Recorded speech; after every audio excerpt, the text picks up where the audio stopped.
सातव्या अवतारात मर्यादा पुरुषोत्तम रामचंद्र मोठे होते, लक्ष्मणजी लहान होते. आणि आठव्या अवतारात बलराम दादा हेच लक्ष्मण वयानं मोठे होते आणि कृष्ण परमात्मा लहान होते. मोठ्या भावाला लात कशी मारावी याच्याकरता तोंडानं दाबला, गोकुळ हल्लं. रंगनी रांगत गुलगुला बोलत आसुर रुळत चरण तळी. नमो विठ्ठला राजया पांडुरंगा, नमो रुक्मिणी माऊली ज्ञान गंगा. नमो पुंडलिका नमो चंद्रभागा, नमस्कार माझा रुक्मिणी पांडुरंगा. पांडुरंगा करू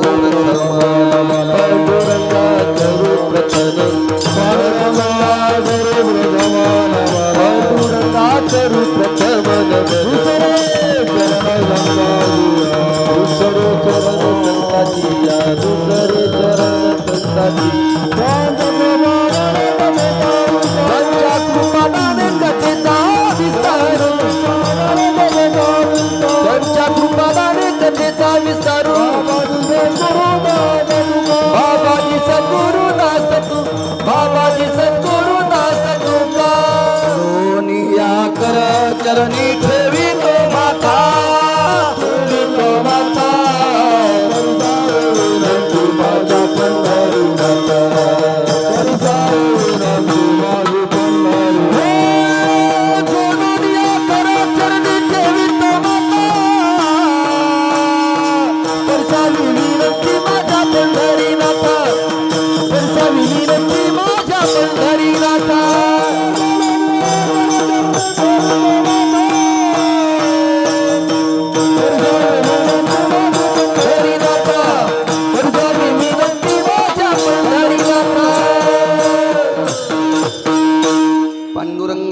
प्रथम नमन दुसरे चरण संताचे. त्यांच्या कृपादाने कथेचा विस्तारू बाबाजी सद्गुरुदास तुका. मनोजवं मारुत तुल्य वेगम जितेंद्रियं बुद्धिमतां वरिष्ठं. वातात्मजं वानरायुत मुख्यं श्रीरामदूतं शरणं प्रपद्ये. नागेन्द्रहराय त्रिलोचनाय भस्मांगरागाय महेश्वराय. नित्याय शुद्धाय दिगंबराय तस्मै नकराय नमः शिवाय. शरदिंदु समाकारे परब्रह्मस्वरूपिणी. वासरा पीठ निलये सरस्वती नमस्तुते. विठ्ठल विठ्ठल विठ्ठल विवासित पावनाती वासती पंचानन समाना. तया श्रोत्याची आचरणी जाना साष्टांग नमन करीतसु. वाद्यभूषित पावन ती प्रत्येक अमरेंद्रा समान. तयाची आचरणी जान साष्टांग नमन करीतसु. आता गान गंधर्व देवता कोकिळ कंठस्वराराका. जी कीर्तनी वैवासित लोका तयाची आचरणी नमनगा. मज दिसदसो परम विख्यात जो जान ब्रह्मयाचा सुतू. नारद जान नाम तितिक्षु तयाची आचरणी नमनगा. जेने धर्म जितविलाची बळी तो संभाजी जान नवाळी. कावतरला जयाची आकुळी तया छत्रपतीची आचरण कमळी. साष्टांग नमन करीतसो विठ्ठल विठ्ठल.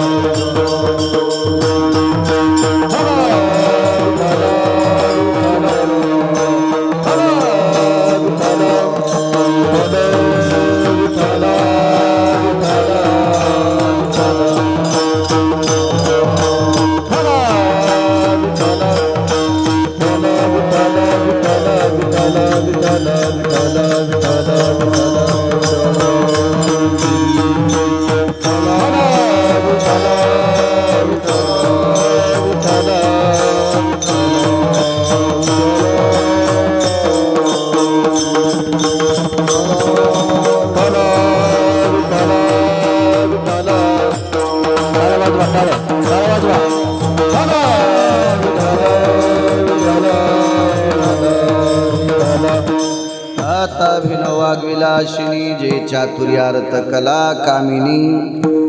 ते श्री शारदा विश्वमोहिनी नमिलिमिया. नदी दिव्य गोदा तटीचा विलासी. सदा प्रिय जो सज्जना वैष्णवासी. जयावर्णिता प्रेमात्यंत चित्ता. नमस्कार माझा श्री गुरु एकनाथा. दुःखाची निवृत्ती सुखाचे ते सुख पाहता श्रीमुख गोविंदाचे रंगनी रांगत गुलगुला बोलत आसुर रुळत चरणतळी. प्रस्तुत प्राप्त प्रसंग सेवेकरता निवडलेला अभंग संत शिरोमणी नामदेवरायांचा आहे. मालक या अभंगाद्वारे नमूद करतात दुःख निवृत्तीचं साधन पाहता श्रीमुख गोविंदाचे.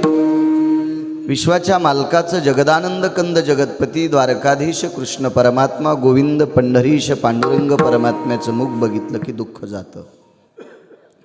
एवढं त्या मुखात तेज आहे.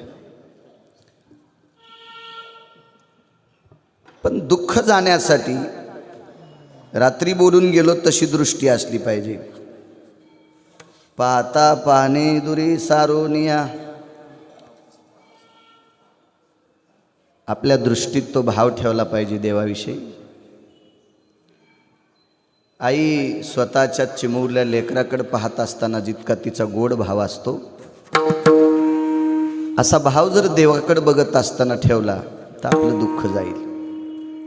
कृपाळू आहे जगाचा बाप. त्याचं मुख बघितल्याच्या नंतर फारशा लोकांचं दुःख गेलं. बाकीची काही औषधे त्यांना दुष्परिणाम असतो वगैरे वगैरे ते परवडणारी नसतात, पेलवणारी नसतात. पण विटेवरच्या मालकाच्या मुखात फार मोठी ताकद आहे. ते बघितलं की दुःख जातं.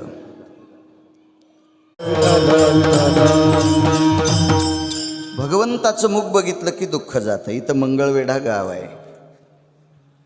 चोखोबारायचं अधिष्ठान आहे तिथं. चोखोबारा एक अनन्य साधारण महत्त्व असलेली वारकरी संप्रदायातली दर्जेदार व्यक्तिमत्व श्रीमंत श्री चोखोबारा आहे. फार एक दर्जेदार व्यक्तिमत्व. याच्या पलीकडे सांगायचं झालं तर विटेवरचा मालक सुद्धा चोखोबारायच्या डोळ्यात डोळे घालून बघत नव्हता. एवढा मोठा अधिकार चोखोबारायांचा होता. तुम्ही एखाद्या माणसांना एखाद्या जातीला उच्छेदून बोलत असाल त्याचं कारण एक आहे तुमच्या अंतःकरणात पाप आहे. याच्याकरता तुम्ही दुसऱ्याला नाव ठेवता. परत चांगलं वागणाऱ्यांना पंढरपुरातल्या मालकाने अंतःकरणात घेतलं. तुमच्या रात्रंदिवस तुमच्या चेहऱ्याची स्वच्छता ठेवणारा एक वर्ग आहे. तुम्ही दाढी कटिंगला जाता. महाराज प्रेमानं माय तोंडावून हात फिरीत असती, आजी फिरीत असती आणि या इटभर पोटाच्या खळगी करता का होत नाही पण तुमच्या तोंडावून प्रेमानं हात फिरवत असतो तो नावी. त्या नापिकाच्या कुळामध्ये जन्माला आलेले सद्गुरू शेना महाराज सद्गुरू शेना महाराज पंढरपूरला आले की पंढरपुरातल्या मालकाची मान खाली वाकत होती. पाहतच नव्हते डोळ्यात डोळे घालून. इतका दर्जा शेना महाराजांचा होता.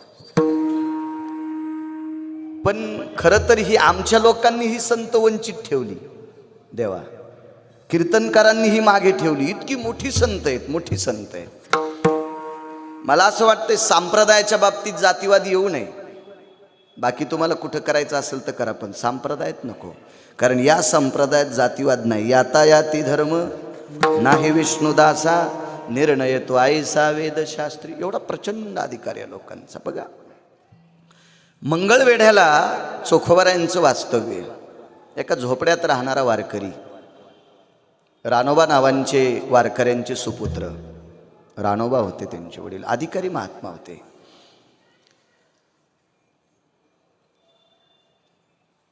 आणि चोखोबाराय घरी आले एके दिवशी.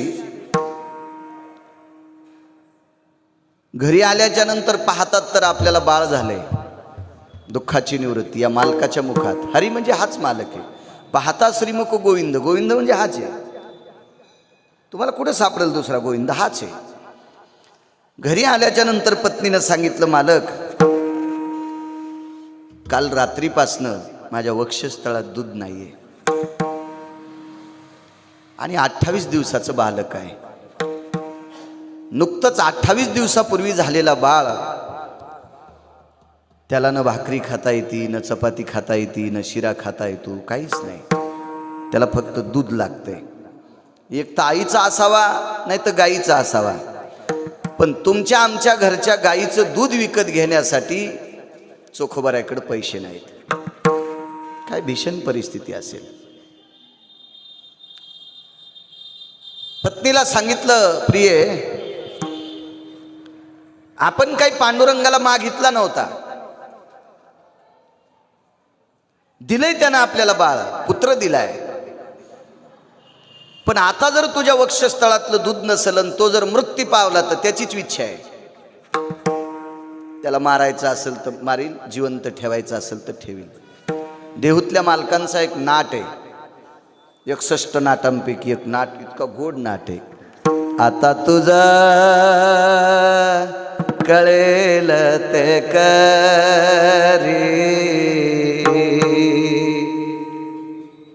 तुकोबारायांनी केली देवाला. हे देवा, तुला काय करायचं तर कर, तारायचं असेल तर तार, मारायचं असेल तर मार. आता तुझा कळेल ते करी,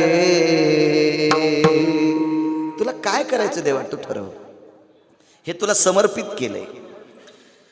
याच नाट्यप्रत्ययाने चोखोबारायांनी पत्नीला सांगितलं, सोयरा, तो ठरविल ग मालक, तो विश्वाचा करताय. देखवी ऐकवी एक नारायण, ह्या विश्वातल्या दळणवळण ही सगळी क्रिया ह्या जीवाची त्याच्या हातात आहे. तो ठरविल, तू काय काळजी करू नकोस, आणि आपल्या काळजीनं काही होत नाही. चोखोबाराय बाहेर खिन्न वृत्तीत बसले. तेवढ्या अवकाशात एक वारकरी रस्त्याने जात होता, आणि त्या वारकऱ्याला चोखोबाराने विचारलं, देव कसा दिसतोय? काय गोड वाक्य, याच्या मागचं वाक्य सांगू का तुम्हाला?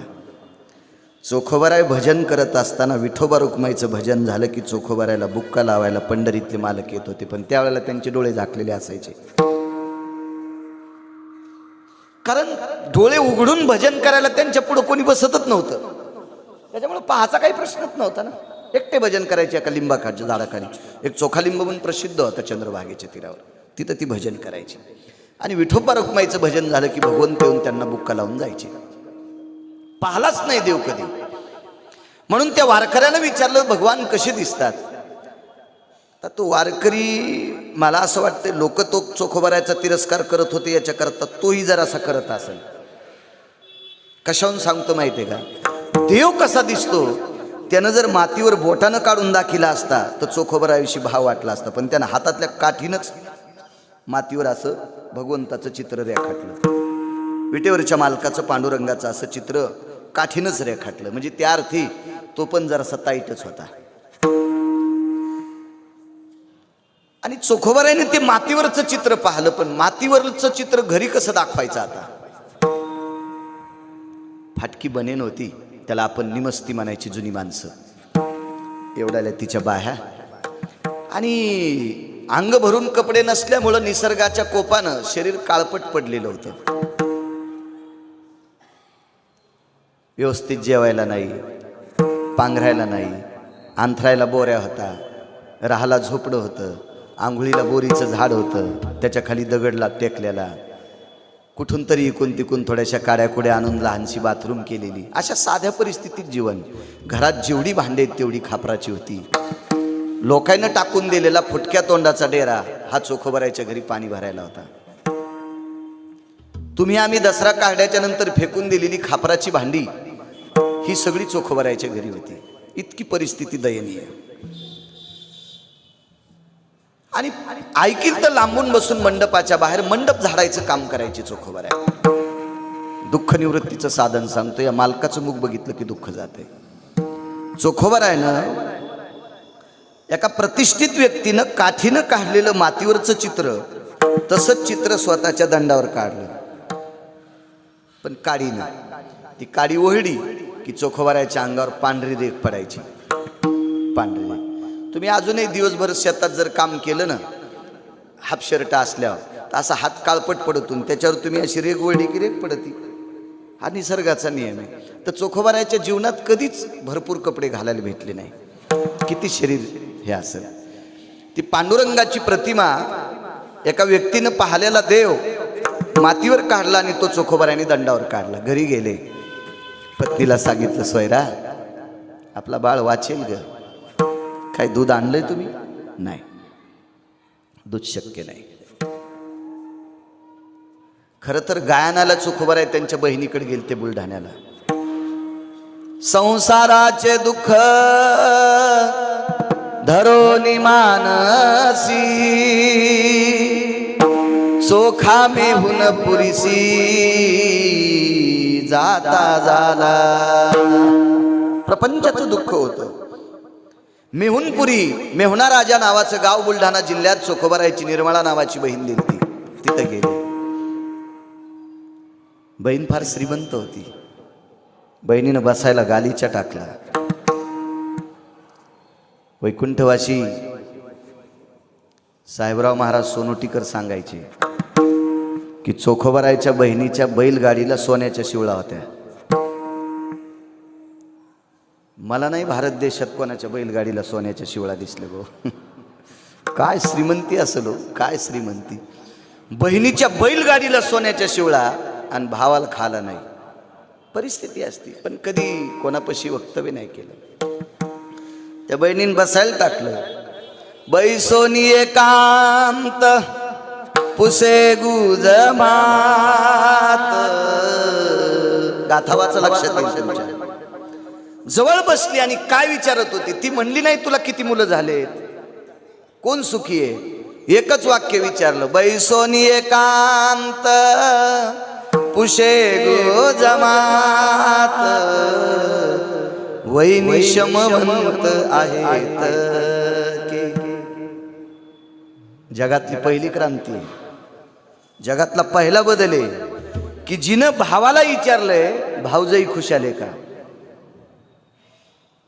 तुम्ही कोणी माणसं बहिणीची तर गेले तर ती एकच विचारील, आई खुशालेत का, बाबा खुशालेत का, दादा तुझे लेकरं खुशालेत का, तुझे नातू खुशालेत का, भाऊजाई खुशाले का, असं विचारणारी मला महाराष्ट्रात अजून कोणी बहीण सापडलेली नाही. ती फक्त एकच आहे, ती चोखोबारायची बहीण.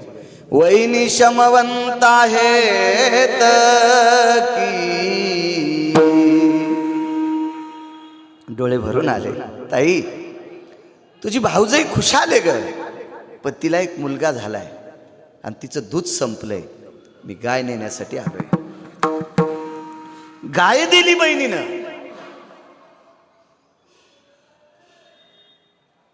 गाईचं दूध नाही काढलं. वासरू आखडायचा धर्म चोखोबारायकडे नव्हता, नाही काढलं. आता करायचं काय. या वारकऱ्याला देव कसा दिसतो विचारलं. सांगितलं होतं भगवंताचं मुख बघितलं की दुःख जातंय. एवढी त्या मुखात ताकद आहे. दंडावर चित्र काढलं. पत्नीला सांगितलं, प्रिये ते एकदा डोळे उघडील का. तिनं सांगितलं 3 तास झाले आता डोळे बंद झालेत, ते आता डोळे उघडीत नाही. मी थापटते, हे करते, हाताच्या मुठी वळल्या आता, ते उघडत नाही डोळ्यात. चोखोबारायनं सांगितलं डोळ्याचं पापण लवतंय, एका शकंदापुरते जर डोळे उघडे तर ते जगतंय ग, पण डोळे उघडण्याचा प्रयत्न कर.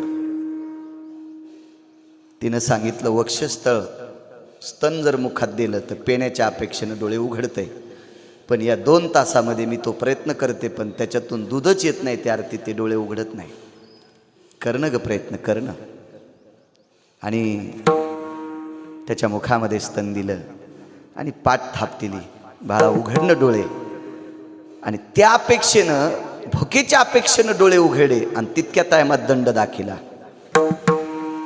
तेवढ्या अवस्थेत दंड दाखिला.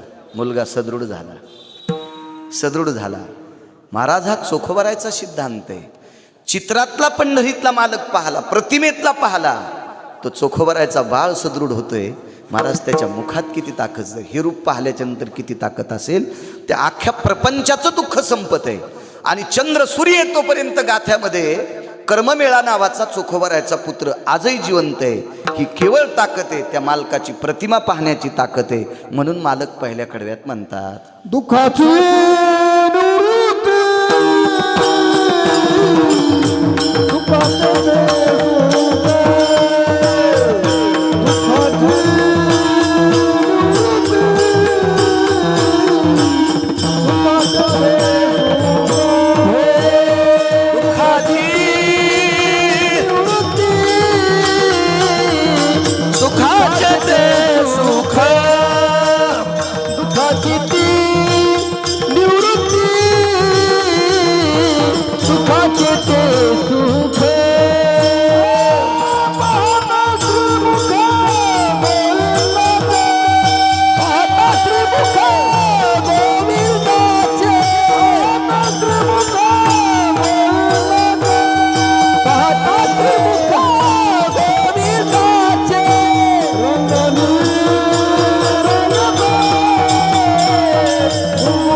त्या मुखातली ताकद आहे.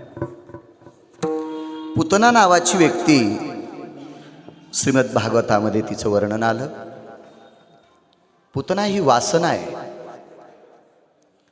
ती राजा बळीची कन्या होती. तिचं नाव तर रत्नमाला. राजा बळीच्या दारामध्ये भगवान वामन पंढरीतले मालक वामन अवतारात ज्या वेळेला आले ते रूप बटुरूप पाहिलं छोटंसं. त्यावेळेला त्या रत्नमालेला इतका आनंद वाटला की असं पोरगं आपल्याला व्हावं, अशी तिची वासना. तर भगवंतानं सांगितलं तुझं माझ्यावर प्रेम आहे, माझ्यासारखा मुलगा तुला व्हावा किंवा मी तुझ्या पोटी यावा असं तुला वाटतंय, पण तितकं पुण्य तुझं नाही. मी एका अवतारात तुझं स्तनपान करीन, बालवयामध्ये तुझं स्तनपान करीन, तुझं दूध पेल. पुतणीला आनंद वाटला. त्या रत्नमालेला, पुतना चुकून गेला शब्द, रत्नमालेला आनंद वाटला. पण कालांतरानं भिक्षेच्या संदर्भामध्ये काही पूर्तता न झाल्यामुळे राजा बळीला वामनांनी पाताळात घातलं. मग मात्र रत्नमालेला राग आला. याच्याविषयी माझं इतकं प्रेम होतं आणि ह्या मेल्यानं माझ्या बापाला पाताळात घातलं. आता एका अवतारात माझं दूध पिणारच, मी ते विष घालून याला मारीन. देव म्हणले तेही पुरं करीन, कारण ती वासनाच होती. आणि हीच पुतना पुढे अघासुराची बहीण म्हणून जन्माला आली. रत्नमाला द्वापार युगामध्ये अघासुराची बहीण होती पुतना. अघासुर नावाचा राक्षस होता आणि कंसाकडे पैजेचा विडा उचलला आणि ती गोकुळामध्ये त्या गोकुळातली लेकरं मारण्यासाठी गेली. बालहत्यारी होती ती. ही लेकरं मारत असताना भगवंताच्या लक्षात आलं निष्पाप लेकरं मारते, चूक करते, मग करायचं काय आता. पाळण्यामध्ये दोघं होती, बलराम दादा आणि कृष्ण परमात्मा. पाळणा मोठा होता, तसा मोठा पाळणा होता. भगवंत पाळण्यातली पाळण्यात फिरले, त्याला काय करता येत नाही. आणि बलराम दादाचा अंगठा पायाचा स्वतःच्या ओठानं दाबला, हिरडीनं दाबला, कारण दात इतक्या कमी वयात तर नसतेच लेकराला. अंगठा दाबल्याबरोबर गोकुळ हल्लं आणि पुतनेला गोकुळ हल्ल्याबरोबर पुतना ज्या दारापुढं होती त्या दारापुढं नंदराजाचा वाडा तयार झाला. खरं खरं खरं असं गोकुळच हल्लं. ग्रामसेवकला पण कळालं नाही कोणाचं घर कोणीकडे गेलं, नंबर कोणता लावा. इतके पटापटा घरं हल्ले भाऊ. आणि याचं कारण एक जण म्हणला कशा करता हलवलं, दोन वेळेला हलवलं रे बुवा. 7व्या अवतारामध्ये वाली नावाचा व्यक्ती मारायचा होता. खरं तर वाली आणि सुग्रीव दोघ जण भाऊ होते. वालीला वरदान होतं, 7 ताडाचे झाडं 7 कोपऱ्यात असे उभे होते. आता एखाद्या शक्तीनं जर हे सगळे कॉलम पाडायचे असतील तर एका याच्यामध्ये पडू शकतात, पण एकदा तो पाडायचा आणि हा पाडायचा असे तिरपट जर पाडायचं झालं तर कसा बाण मारता येईल. मग 7 ताडाची झाडं 7 ठिकाणी होते. लक्ष्मणजीचा अंगठा मर्यादा पुरुषोत्तम रामचंद्रांनी पायानं दाबल्याबरोबर शेषाचा अवतार येत पृथ्वी हल्ली आणि 7 ताडाचे झाडं एका रेषेत आले. फरक सांगतोय, 7व्या अवतारात अंगठा पायानं दाबला आणि 8व्या अवतारात अंगठा तोंडानं दाबला. त्याचं कारण होतं, 7व्या अवतारात मर्यादा पुरुषोत्तम रामचंद्र मोठे होते, लक्ष्मणजी लहान होते. आणि 8व्या अवतारात बलराम दादा हेच लक्ष्मण वयानं मोठे होते आणि कृष्ण परमात्मा लहान होते. मोठ्या भावाला लात कशी मारावी याच्याकरता तोंडानं दाबला. गोकुळ हल्लं, नंदराजाच्या वाड्यात आली आणि भगवंताला मधला सर्वांना ज्ञात विषय आहे. देवाला घेतलं आणि गाईच्या गोठ्यात गेली. ती पाहत नव्हती देवाकडे, कारण तिला माहित होतं याच्याकडे एवढं तेज आहे, आपण जर याच्याकडे बघितलं त्यानं आपल्याकडे बघितलं तर आपण जळून जाऊ. देवाने तिच्याकडे फारसं पाहिलं नाही. हृदयाशी घेतला, गाईच्या गोठ्यात घेतली आणि स्तनाला लावलं, पिऊ टाकला. तो महाराज त्याला काय वडता येत नाही जगातलं. त्यानं सन तिचे पंचप्राण ओढायला सुरुवात केली. त्यावेळेला ती शेवटच्या वेळेला तिला अनुताप झाला, पश्चाताप झाला, आपण याच्या उगच नादी लागलो. हा प्रचंड शक्तिशाली, हा जगाचा बाप आहे, हा विश्वाचा मालक आहे, आपण चूक केली याच्याशी वैर करून. आणि मरता मरता प्रसन्नपणाने त्याच्याकडे पाहू लागली आणि प्राण सोडला. ताकद किती आहे महाराज त्याला पाहण्याची, काय मोठी शक्ती आहे त्याला बघण्याची. भाऊ, विरोधक वृत्तीनं मारण्यासाठी आलेली पुतना, पण शेवटच्या टप्प्यात प्रसन्नपणा आला आणि तिला देवाला पाहिलं आणि प्राण सोडला. देवानं विचार केला जाऊ द्या, विरोध घेऊन आलती, पण शेवटच्या टप्प्यात प्रसन्नता आली, हिला वाया जाऊ द्यायचा नाही, तिला सायुज्यता नावाचा मोक्ष देऊन टाकला. वैरात्मक दृष्टीनं पाहायला आलेली पुतना शेवटच्या टप्प्यामध्ये 2-4 सेकंदात प्रसन्नपणात पाहिल्यामुळं तिला सायुज्य नावाचं आसन देऊन टाकलं आणि कायमचं तिच्या जीवनातला गर्दा जाळून टाकला, दुःख जाळून टाकलं आणि सायुज्यता नावाच्या खुर्चीवर तिला बसायला प्राप्त झालं. ते आसन दिलं. यालाच म्हणायचं दुःखाची निवृत्ती सुखाचे ते सुख, दुःखाची निवृत्ती सुखाचे ते सुख, पाहता श्रीमुख गोविंदाचे, पाहता श्रीमुख दुःखाची निवृत्ती सुखाचे ते सुख, दुःखाची निवृत्ती सुखाचे ते सुख, दुःखाची निवृत्ती सुखाचे ते सुख,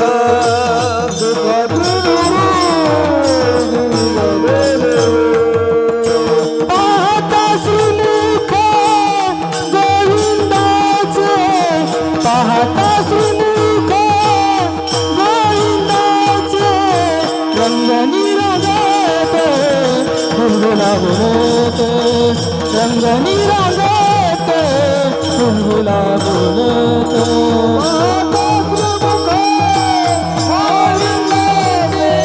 पाहता श्रीमुख गोविंदाचे, रंगनी रंगते फुलगुला बोलते, रंगनी रंगते फुलगुला बोलते.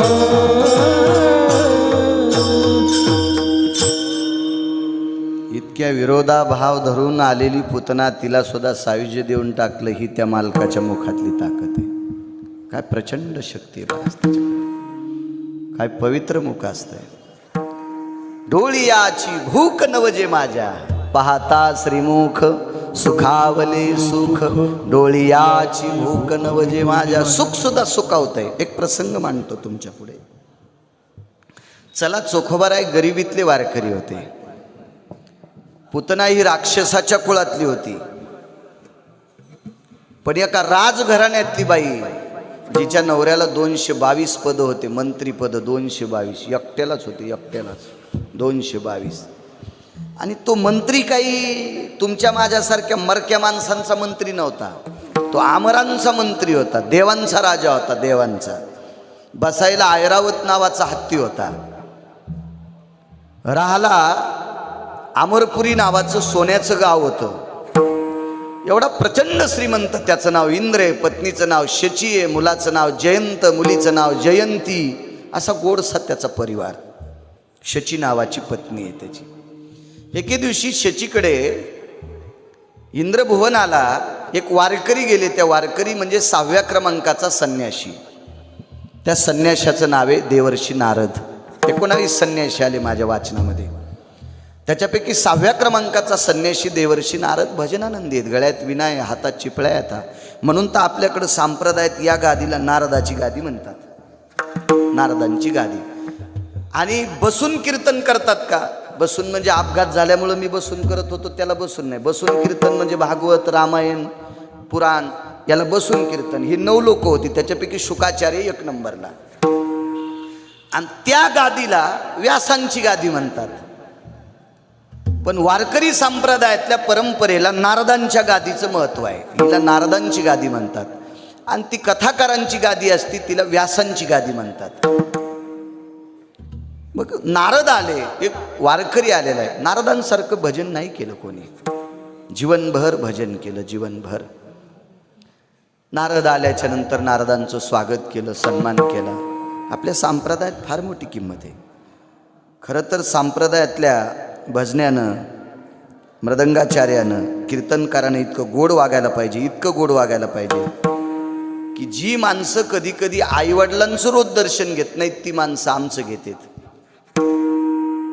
इतका पवित्र संप्रदाय जगात कोणता असेल तर तो वारकरी संप्रदाय. देशाचे पंतप्रधान सुद्धा श्रीमंत श्री सद्गुरू शांतीब्रह्म कुरेकर बाबांच्या चरणावर नतमस्तक होतात. मी मगाशी बोलून गेलो रवी महाराजांना. वारकरी संप्रदायातले आपण तर ज्ञानोबाराय तुकोबाराय पाहिली नाही, पण ज्ञानोबाराय तुकोबारायची सात्विकता ज्यांच्याकडे दिसते ते श्रीमंत श्री सद्गुरू कुरेकर बाबा महाराज. किती किती मोठा संप्रदायाचं वैभव आहे आपल्या, किती मोठा. या देशातला आमदार असेल, या देशातला खासदार असेल, या देशातला मंत्री असेल, तो कीर्तनकाराची जात विचारित नाही, त्याचं कुळ विचारित नाही, तो फक्त वारकरी आहे. या देशातला श्रीमंत असेल, या देशातला व्यापारी असेल, या देशातला शैक्षणिक क्षेत्रातला असेल, या देशातला वैद्यकीय क्षेत्रातला असेल, पक्वाद्या असेल, गळ्यात माळ असेल तर त्यालाही नमस्कार करतात, भजण्याला नमस्कार, कीर्तनकाराला नमस्कार. इतका पवित्र संप्रदाय, याच्यात गोड वागायला पाहिजे, चांगलं वागणं गरजेचं आहे. ठीक आहे, माणसं गढूळ भेटत असतील, माणसं विचित्र भेटत असतील आपल्या तिघांना, आपण डोकंच लावायचं नाही त्यांना. आपण कशाला त्यांना डोकं लावायचं? चला, तो त्याचा त्याचा भाग आहे, त्याचा त्याच्या डोक्यातला गरदा त्याच्याकडे ठेवायचा, आपण त्याला नाही डोकं लावलं पाहिजे. आपण संप्रदायाचं काम करत असताना लोक आपल्याला किती मानतात हे बघायचं. मी नर्मदा परिक्रमा करत असताना महाराष्ट्र राज्याच्या बाहेर परिक्रमा आहे ती, पण यूट्यूबवर पाहिल्याच्या नंतर भाऊ मला चांगल्या प्रतीचे डब्बे घेऊन येत होती लोक, श्रीमंत लोक डब्बे. इकून तिकून फोन घ्यायचे, विचारायचे बाळू महाराज कोण्या मुक्कामाला थांबलेत तिथं. तिथं मला डब्बे यायचे. रात्री 10-10 वाजता उठून काही माणसं फळं घेऊन यायची. म्हणजे ह्या संप्रदायाची शक्ती महाराष्ट्राच्या बाहेर सुद्धा आहे.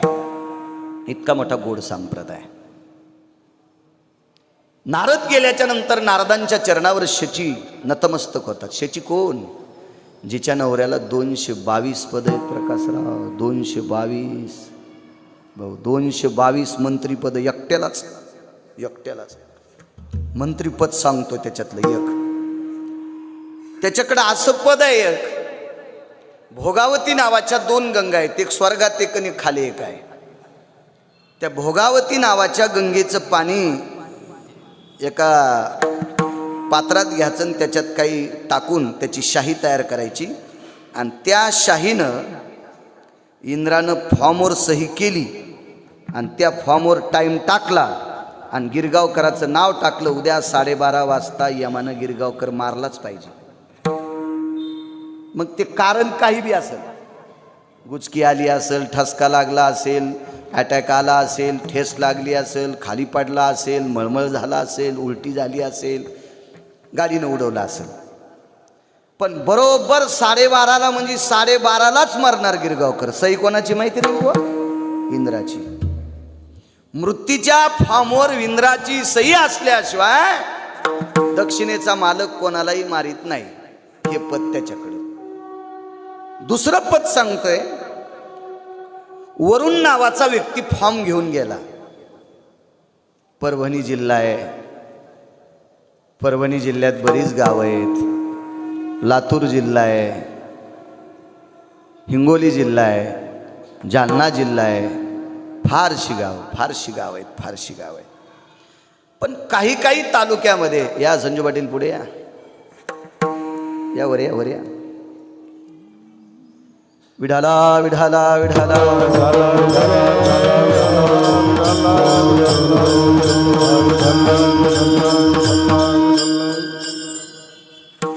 वरुणानं इंद्राला सांगितलं, महाराज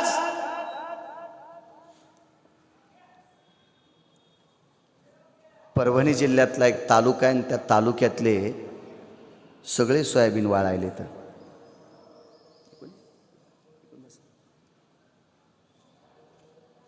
सगळी सोयाबीन वाळायले, तर पाऊस पाडावा लागतो. इंद्रानं सांगितलं वरुणा वापस जाय, पाऊस पाडत नाही त्या भागात. बर ठीक आहे. आणि 3ऱ्या दिवशी इंद्रानं वरुणाला बोलून घेतलं, फॉर्म घे इकडं. ते फॉर्म घेतला आणि त्याच्यावर कशी सही केली देव जाणे. पाऊस पडला पण सोयाबीनच शिल्लक ठुलं नाही, वाटीसारख्या गारी पाड्या. म्हणजे चांगला पाऊस पाडून पीक किती येऊ द्यायचंय हे त्याच्या सही नाही, आणि प्रचंड पाऊस पाडून पीक मातीत घालायचंय हे इंद्राच्या सही नाही. सांगणारा तर हा मालक आहे, इंद्राला आदेश देणारा हा सगळ्या मंत्र्यांचा बॉस आहे ना इथं बसलेला. महाराज एवढं पच्च्या राजाकडे त्याची बायको नारदांचं दर्शन घेते. वारकरी संप्रदायाची ताकद इतकी मोठी आहे. दर्शन घेतलं नारदाचं. आणि खरं तर महाराजांनी सुद्धा चांगल्यांचंच पाया पडून घेतलं पाहिजे. भंगिरे पाया पडल्यावर महाराज बी जळून जाईल त्याच्या पापानं. काय अपेक्षा आहे भंगिऱ्याची? इतके कपाळ शुद्ध असतात का त्यांचे कपाळ एखाद्या वारकऱ्याच्या पायाला लागावं? तुम्हाला सुद्धा सांगतो तुम्ही. आणि दुसरी गोष्ट, महाराजाच्याही पाया पडायचं असेल तर त्याचं आचरण तपासायचं. ज्याचं आचरण नदीला गेलंय का, अशा भडव्यांच्या पाया पडल्यावर तुमचे संसार खालून जळतील. तुम्हाला चोंबाळणारी महाराज लागतात. नाही. ऐका पंडित जन तुमचे वंदितो चरण, नका करू नरस्तुती माझी परिसावी विनंती. ऐका ऐका पंडित जन तुमचे वंदितो चरण, नका करू नरस्तुती माझी परिसावी विनंती. फारसं चोमळायचं नाही. निंदा अथवा स्तुती करावी देवाची, कीर्ती मानवाची गाऊ नये किंवा वर्णू नये. याच्याही पलीकडे इतराची स्तुती आम्हा ब्रह्महत्या. एका विठ्ठला वाचून या. नालायकांची स्तुती करणं म्हणजे ब्राह्मण कापल्याचं पाप लागतंय. पण त्याचं वर्णन करावा, त्याला चोंभाळावा, मग त्यानं आम्हाला मोठं पाकिट द्यावा, ह्या अपेक्षेनं संप्रदाय चाललेला आहे. या अपेक्षेनं. पण एक सांगू का तुम्हाला, चोंभाळल्यानं एखादी गोष्ट भेटत असेल पण टिकायची का ती प्रारब्धानं टिकत असते. आपण किती आरडतो प्रकाश बुवा, अन्न मान धन हे तो प्रारब्धाधी.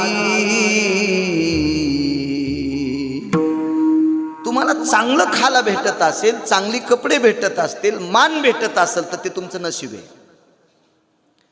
आणि तुमचं नशीब जर फुटका असेल ना,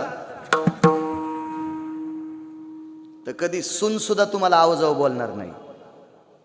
असं समजायचं त्या सासऱ्यानं आपलं नशीब तुर्कस्तानच्या पलीकडे झोपलंय. हा, तू म्हणत असशील मी लेकरासाठी इतकं कमवून ठेवलंय. सगळीच बाप कमी तेत काय, तू एकटाच बेजार थोडाच व्हायला. निसर्गाचा नियम आहे, बापानं पोरासाठी कमवावा आणि त्या पोरानं मायबापाला सांभाळून पुन्हा त्याच्या पोरासाठी कमवा. हा निसर्गाचा नियम आहे. आपण कमवतो काय नवलाची गोष्ट नाही. मी सारा महाराष्ट्र पालता घातलाय. नियम आहे, निसर्गाचा नियम आहे. आपण आपल्या लेकरांसाठी कमवतो.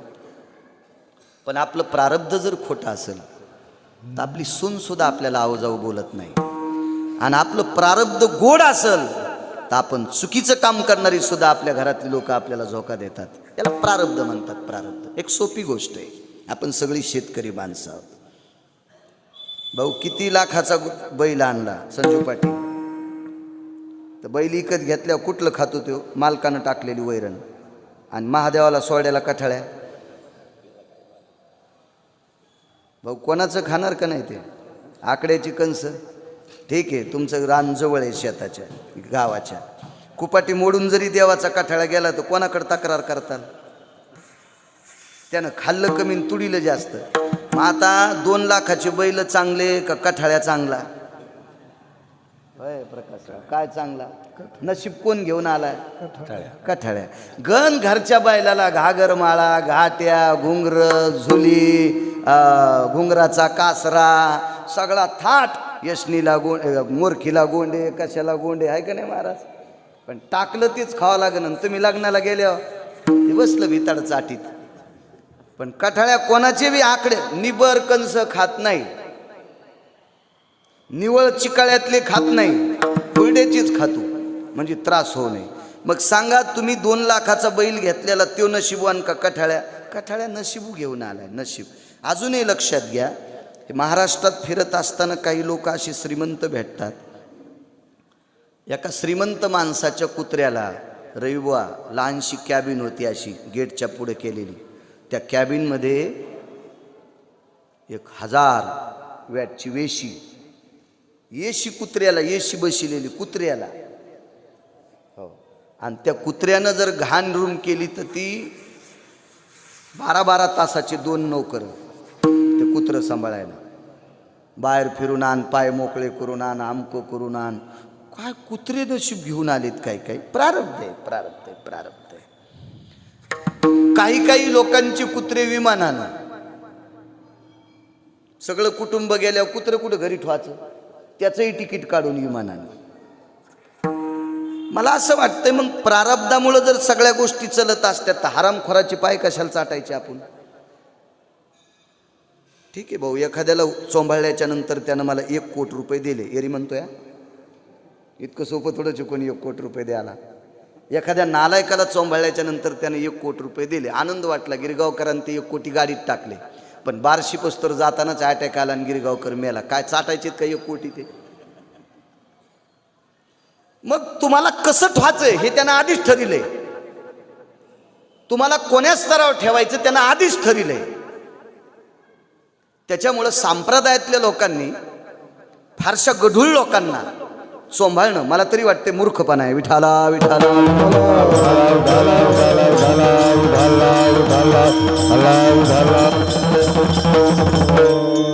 आणि प्रकाशबुवा तुम्हाला जर असं टिकवायचं असेल, वाघबुवा 5 वर्षापासून आहेत. मी मगाशी त्यांना म्हणलं तुम्ही सोडलं नाही प्रकाश महाराजांना, चांगली गोष्ट आहे. तुम्हाला जर असंच टिकवायचं असेल तर जो श्रद्धेनं तुम्हाला मदत करतोय तिथंच लुडबुडत जा. तुम्ही फार सांभाळून जरी एखादा तुमच्याकडे घेतला असेल तर तो कालांतरानं तुमचे वरखंडे बी काढील. इतकं बी गिरगावकराचं लक्षात ठेवा. विठाला विठाला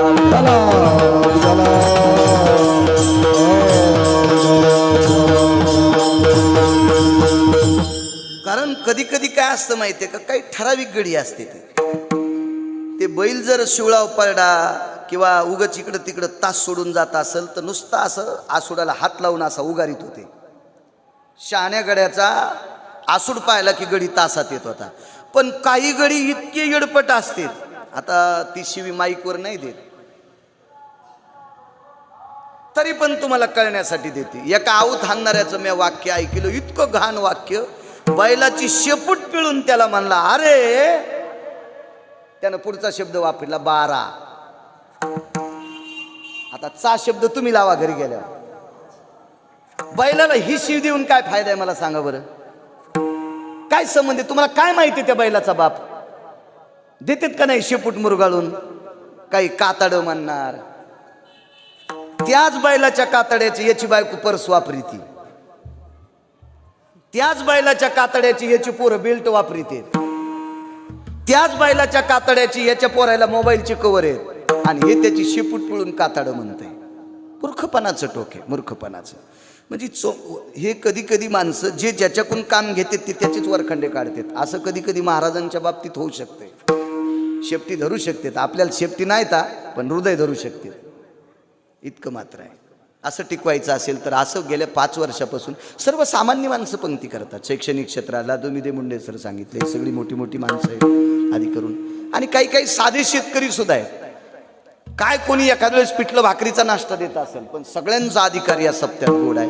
असंच चालवा. विटेवरचा मालक गोड करीन तुम्ही. मी तर फक्त 12 वर्ष म्हणलंय.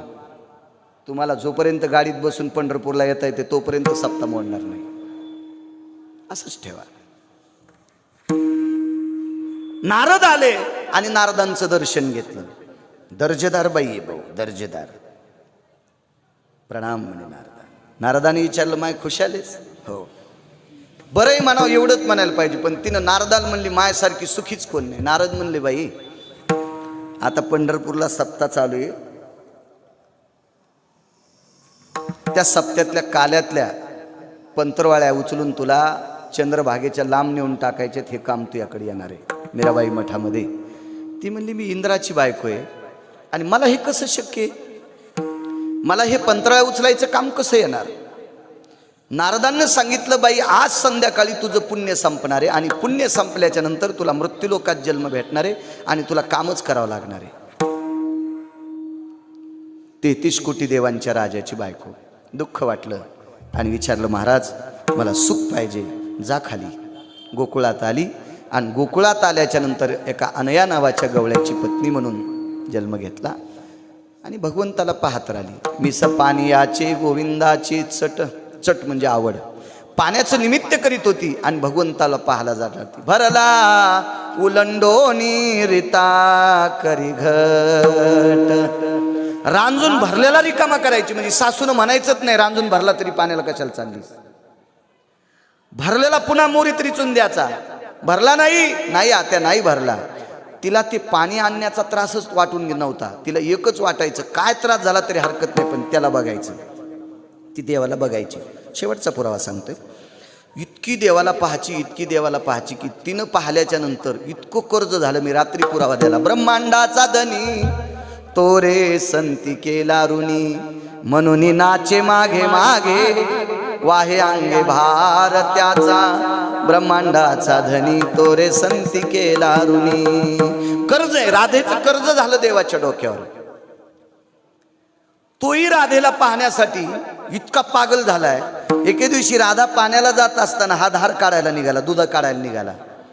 गाईला वासरं सोडले आणि राधेला पाहता पाहता वाड्यात बैल होता, त्या बैला खालीच बसला. राधेला पाहून भुलले हरे.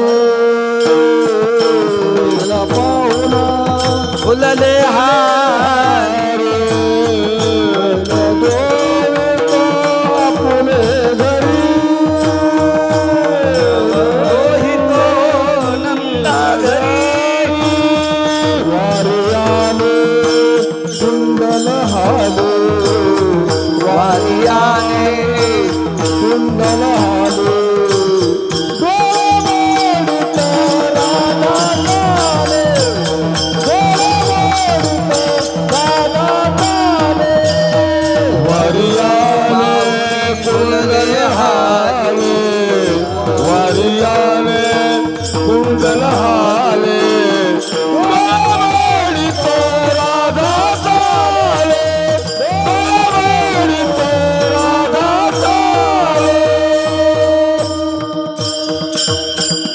राधेला पाहून भुलले हरी. बैल दोहितो नंदा घरी. वारियाने कुंडल हाले डोळे मोडे तर राधा चाले. भुलून गेलाय. भुलणं म्हणजे वेडा झालाय. भुलणे म्हणजे पागल झालाय. एके दिवशी राधेला विचारलं, राधे मी तुला काय देऊ ग. राधेनं सांगितलं काहीच देऊ नकोस, मी फक्त तुला पाहण्यासाठी आले. आपल्या संप्रदायातल्या काही भडव्यांनी राधा शब्दाचं मात्र केलं. त्या हरामखोरांनी खालून संसार पेटतील त्या भडव्यांची. काही तुमच्या बापाची जागिरी आहे का संप्रदाय. राधा एक इतकं पवित्र स्थान आहे. श्रीमद भागवतामध्ये राधेचं नाव घेतल्याच्या नंतर शुकाचार्यांना समाधी लागत होती. समाधी. एवढा मोठा अधिकार राधेचा होता. आणि त्या राधेला आपण काही म्हणायचं, तिच्यावर कसलंही काव्य रचायचं. राधेचा अधिकार बघायचा असेल तर निळोबरायच्या गवळणी पहा. या हरामखोरानं लिहिलेल्या पाहू नका. खालून संसार जळतील. महाराज नाक कोणाला इचकीत असतात लोक. कारण खालचे जे नाक इचकीत असतात का हे का लय शुद्ध असतात का. हे आग्या मावळाच्या माश्या येतात. ज्यानं धुपन आणलं त्याला कांदा काढू देत येतात आणि ज्यानं गण लावलं त्याला डसत येतात. हे खालचे लोक प्रसन्न झाले म्हणजे तुम्ही मी केलेलं चांगलं आहे असं कधी डोक्यात नाही ठेवायचं. महाराज विश्वाच्या मालकाच्या अंतकरणातल्या लोकांना आपण घाणेरड्या शब्दात वर्तन केलं की मग ते अशी बुक्की मारते. आवाज निघत नाही पण आग झाल्याशिवाय राहत नाही. राधा फार एक अनन्यसाधारण महत्व आहे. मी तुला बघण्यासाठी आलते देवा. मला तू काय देणार आहे. अरे 222 पद जिच्या नवऱ्याला आहेत मी त्याची बायको आहे. सोन्याच्या नगरीत राहणारी मी. अरे जयंत पुत्र आहे माझा. जयंती कन्या आहे माझी. मी इंद्राची बायको आहे. मला काय देणार आहेस तू. मला फक्त तुला पाहण्यासाठी आलते. देवानं सांगितलं राधे पण माझी इच्छा आहे तू काहीतरी माग. काय देशील मला. वैकुंठ. आणि वैकुंठात राहिलंय काय. मला कशाला वैकुंठ तू तर खाली आलास, कारण तुला सुख संतांकडे वाटायला. या सुखा कारणे वैकुंठ सोडोनी संत सदनी राहिला. कशाला कशाला मला वैकुंठ देतोस? नावडे वैकुंठ शेषाचे शयन वैष्णव सदन आवडते. तुला वैकुंठ आवडत नाही, तुला शेषाचं आसन आवडत नाही, तुला संतांचं सदन आवडतो, मला ते देतोस कशाला? म्हणे राधे तुला सत्य लोकाचा राजा करतो. ती म्हणली नको. सत्य लोकाची गादी सांभाळत असताना त्याला स्वतःची पोरगी कळाली नाही, मला कशाला ती गादी देतोस? वेदार्थाचा गोवा कन्याभिलाष वेदे नाही आईसे सांगितले. नकोय मला ते पदही नकोय. भगवान देवादिदेव विश्वनाथाच्या कैलासावरचं आधिपत्य देते. ऐक न देवा, कैलासाचे मालकच रोज सकाळी तुझ्याकडे येतात. त्रिशूळ डमरू घेऊन आला गिरजेचा कांत. रोज सकाळी मला काहीच देऊ नकोस, काहीच देऊ नकोस. राधे माझा अपमान करू नकोस, मी तुझ्यावर प्रसन्न आहे. तू अमरपुरीतून खाली भक्ती लोकात आल्याच्या नंतर तुला दुःख प्राप्त होणार होतं असं नारदानं नमूद केल्याच्या नंतर तू माझा चेहरा पाहण्यासाठी आलीस. आता तुला दुःख होणार नाही असं काहीतरी माग देशील का मला? हो. मग ज्या दिवशी माझं शरीर या मातीत पडेल आणि ज्या मातीत माझं शरीर पडेल त्या मातीत माझ्या शरीराची विल्हेवाट होईल. शरीराची विल्हेवाट कशी लावतात ते तुम्हाला ज्ञात आहे, काल्याच्या कीर्तनात नको सांगणे. आणि त्या ठिकाणची माती चंद्र सूर्य येतोपर्यंत तू कपाळाला लाव. गोपी चंदन उठे तुळशीच्या माळा. राधेचं शरीर ज्या मातीत समर्पित केलं त्या मातीला गोपीचंद म्हणतात. गोपी म्हणजे राधा. आणि राधेच्या अंगाची माती पंढरपुरातला मालक आजही कपाळाला लावतो. एकही मालक नाही आपल्या प्रियशीच्या नावानं कुंकू लावेल, आपल्या पत्नीच्या नावानं कुंकू लावेल, पण जगात एकच विश्वाचा मालक आहे. त्याच्या लक्षात आहे तुम्हाला आणि मला किती दिवस ठेवायचे आणि कोण्या दिवशी मळ्यात नेऊन पेटवायचे. हे ज्याच्या हातात आहे त्याला जगाचा बाप म्हणतात. आणि तो विश्वाचा बाप राधेच्या नावानं गंध लावतो. एक लक्षात ठेवा, निष्ठावंत वारकऱ्यांचा दंडक आहे ते गोपीचंदच लावतात. गोपीचंदच लावतात. कोणालाही निष्ठावंत म्हणता येत नाही, कारण संप्रदाय गाड्या घोड्यानं फिरणाऱ्या, एखाद्या दिंड्या काढणाऱ्या, एखाद्या सप्ते करणाऱ्यामुळं संप्रदाय नाही प्रकाश बोरई बुवा. हा संप्रदाय निष्ठेनं वारी करणाऱ्या लोकांमुळे जिवंत आहे. निष्ठेनं वारी करणाऱ्या लोकांमुळे जिवंत आहे. सप्ते कोणी करू शकते. मी रात्रीच सांगितलं 2-3 कोटीचा सप्ता मी करू शकतो. महाराष्ट्रात किती मोठाले लोक परिचित आहेत. त्याला सांगितल्याच्या नंतर लाखो रुपयाच्या पंक्ती करतील लोक. म्हणजे फार गिरगावचा बाळू मोठा आहे असं नाही. जे निष्ठेनं दर महिन्याची पंढरपूरला वारी करते. काल मला एक मुंडे सर तुमच्या किनगाव कोपऱ्याच्या परिसरातले एक वारकरी मला मोळवणला भेटले होते. त्यांना दिसत नाही, तुमच्या बाळूच्या परिचयाचे आहेत. ते काठी टेकीत रस्त्यानं चालले होते आणि ते मोळवणला त्यांनी शेवटचा अभंग म्हटला होता, नाट म्हणला होता. मी गाडी उभी करायला लावली आणि गाडी उभी करून ह्याच मोठ्या हायवेला मी त्यांचं दर्शन घेतलं. कोण आहेत तुम्ही? म्हणलं बाळू महाराज. भरून आलं त्यांचं हृदय. गाडीत एक उपरणं होतं कोरं, त्यांना उपरणं घातलं. म्हणलं तुम्ही दर महिन्याला येतात? हो. दिसत नाही त्या व्यक्तीला भाऊ. काठी टेकीत फक्त पांढरं असं झावळ दिसतंय, मोठं वाहन, त्याचा आवाज व्हायब्रेट त्यांना होतंय. ते काठी आदळीत चालतात. कल्पना केली बाळू, महाराष्ट्रभर सर्वत्र फिरून तुला पाकिटं प्राप्त होते आणि तू महिन्याला येतोस, काही नवल नाही. बसायसाठी गाडी देवानं मोठी दिली. महिन्याची वारी बाळू महाराज करतोय, काहीच नवल नाही. त्या वारकऱ्याचं पाहिल्याच्यानंतर मी झिरो आहे. मी शून्य. काही त्या माणसाच्या पायाला चिटकलेल्या मातीची सुद्धा बरोबरी करू शकत नाही. कारण एवढी परिस्थिती साजूक असताना तो माणूस दर महिन्याला एसटी मध्ये खेटे घात येतोय. महाराज या लोकांमुळे संप्रदाय जिवंत आहे. या लोकांना वाशिमचं ते पोरग आहे तिथं बसलेलं भाऊ, ते वाशिमचा देशमुख येतो. ते सामान्य शेतकरी, लहानसं छोटंसं शेतकरी. ते साध्या कपड्यात असते, तुमच्यासारख्या पॅन्ट शर्टवर असते. पण मी तरी दर महिन्याच्या वारीला यायला किमान एखादी रात्र 10-12 घंटे मला उशीर होतोय स्वतःची गाडी असताना. ते दशमीला दुपारीच हजर होते. महाराज या लोकांमुळे संप्रदाय. एक पारधी समाजाचं पोरग आहे, जामदे नावाचं गाव आहे. ते जामदे नावाचं गाव नंदुरबार जिल्ह्यात संजू पाटील. ते मागच्या माघवारीला 550 किलोमीटर पायी आलतं. त्याचे पाय पाहिले तर त्याच्या पायाचे असे तुकडे मोडू लागले. ते कातडं इतकं कठीण झालं. पारधी समाजाचा मुलगा आहे. काय निष्ठावंत लोक आहेत महाराज संप्रदायात. या लोकांमुळं संप्रदाय जिवंत आहे. पण तुमच्याकडं असा बेगडी भाव झालाय, तुम्ही चमकलेल्या लोकांना मानिता. कारण ते तुमचा दोष नाही, तुमचं पापच उतू आलंय. विठाला विठाला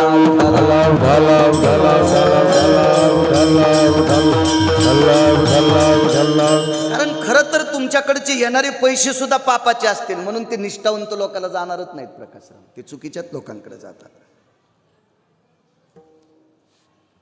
म्हणून या लोकांमुळे संप्रदाय जिवंत आहे. आणि ह्या निष्ठावंत लोकांची आजही परंपरा आहे. पंढरपुरातल्या मालकानं सांगितलं, जर तुम्हाला माझा वारकरी व्हायचा असेल तर तुम्हाला गोपीचंदच लावा लागेल, तुळशीच्या माळा. आता नाटकं खूप आहेत बरं का. नाटकं इतके मोठे आहेत, काहीच्या हातायनं पण 5-5 माळी. मी नाही पुरावा ऐकिला. तुळशी माळ हाता गोपीचंद पाठा. पाठीला गोपीचंदन, मनगटात माळी नाही सांगितले. तुळशी माळ गळा गोपीचंद टिळा, हृदयी कळवळा वैष्णवाचा. वारकऱ्याविषयी, आपल्या संप्रदायाविषयी प्रेम असलं पाहिजे. ती माणसं एक सांगू का तुम्हाला, मी 29 वर्ष झालं सोहळ्यात जातो. काही नवलाची गोष्ट नाही.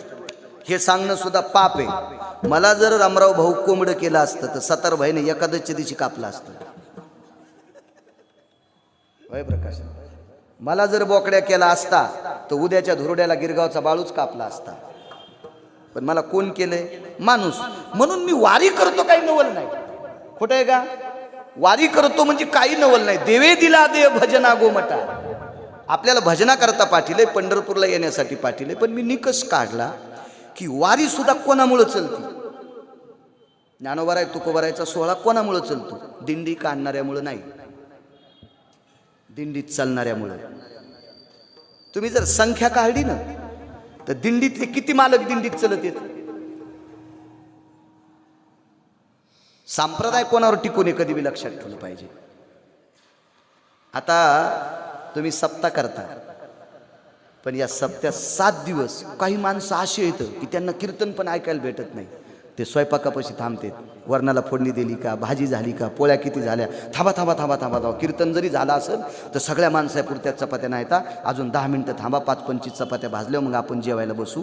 महाराज सगळ्या लोकांच्या वारकऱ्याची पोटाची व्यवस्था करतो. त्याला पण सामान्य समजायचं नाही. तो देखरेख करतोय तिथली देखरेख.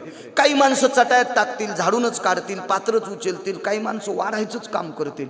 ही सुद्धा माणसं महाराज तुमच्यापेक्षा मोठी असू शकतात. प्रकाश बुवा तुमच्यापेक्षा मोठी असू शकतात, कारण ते तुम्हाला वाकायचं काम पडू देत नाहीत. म्हणजे इतकी काही नम्र स्वभावाची माणसं आहेत. या लोकांमुळे संप्रदाय जिवंत आहे. या लोकांमुळे संप्रदाय. बाळू महाराजांना दिंडी काढली तर 50 लाख तर घरी घेऊन जाईन सहजच. सोय बी तशी देईन ना मी. रावटीत लाईट, प्रत्येक रावटीत पंखा. कमी करील का प्रकाशराव मी? प्रत्येक रावटीत मोबाईल चार्जर, प्रत्येक रावटीत सतरंजी. सकाळ आजच्या रावट्या वेगळ्या, उद्याच्या रावट्या वेगळ्या. कारण मला लय मोठमोठाले काशी फळ मानित येत ना. उकांड्यावरले पुन्हा तुम्ही किती बी खत घाला, उकांड्यावरल्या काशी फळा इतकं काशी फळ मोठं होतं का भाऊ? हे मोठाले काशी फळ म्हणजे हे लोक काही करतील. हा ट्रक तुला फुकट, डिझेल टाकू नको, हे टँकरही तुला फुकट. पण या सगळ्या लोकांचे पोत्रे करण्याकरता मला लुंगीवर टेम्पूत बसून पुढं जाणं, बेशीची डायरी घेऊन मी नाही चालू शकत. म्हणून मी वारकरी होऊ शकत नाही. गठुडं घेऊन जाशील बेट्या, वारकरी होऊ शकत नाही. वारकरी होण्यासाठी तुला गळ्यात टाळ किंवा खांद्यावर पताका घेऊन दिंडीत चालावं लागेल. आणि या लोकांमुळे संप्रदाय जिवंत आहे. या लोकांमुळे. एक जण म्हणला, महाराज म्या दिंडी काढल्यामुळं 500 लोक दिंडीला येतात. अरे 22-23 वर्षापूर्वी कोणाच्याच दिंडीत बिशी नव्हती, तरी निष्ठावंत लोक चलतच होते. बैलगाड्या घेऊन चालले काही काही लोक. इतकी निष्ठावंत त्यांनी संप्रदाय इथपर्यंत आणलाय. आता ह्या टपऱ्याच्या गाडीत बसणाऱ्या बाळू महाराजांना लय नाक लांबून बोलायचं नाही, विठाला विठाला विठाला.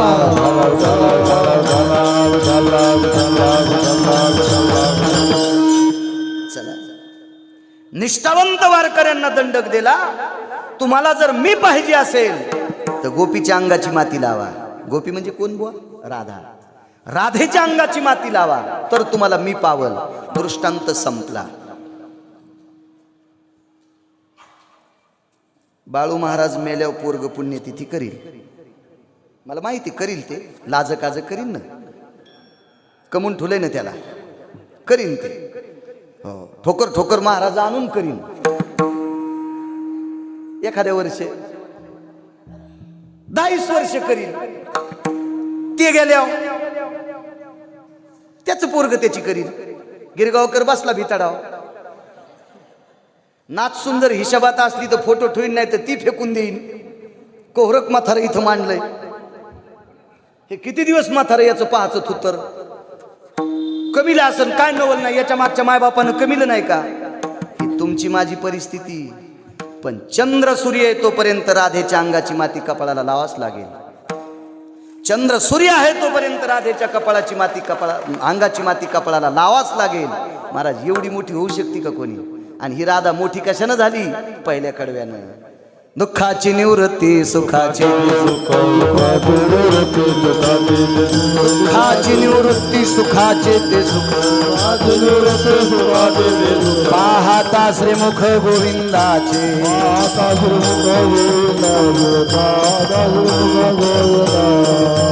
दुःखाचे सुखाचे दुःखाचे निवृत्ती सुखाचे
या वारीला जर सप्ताह ठेवला ना प्रकाश बुवा, तर दर्जेदार लोकांची कीर्तन इथं मिळतील.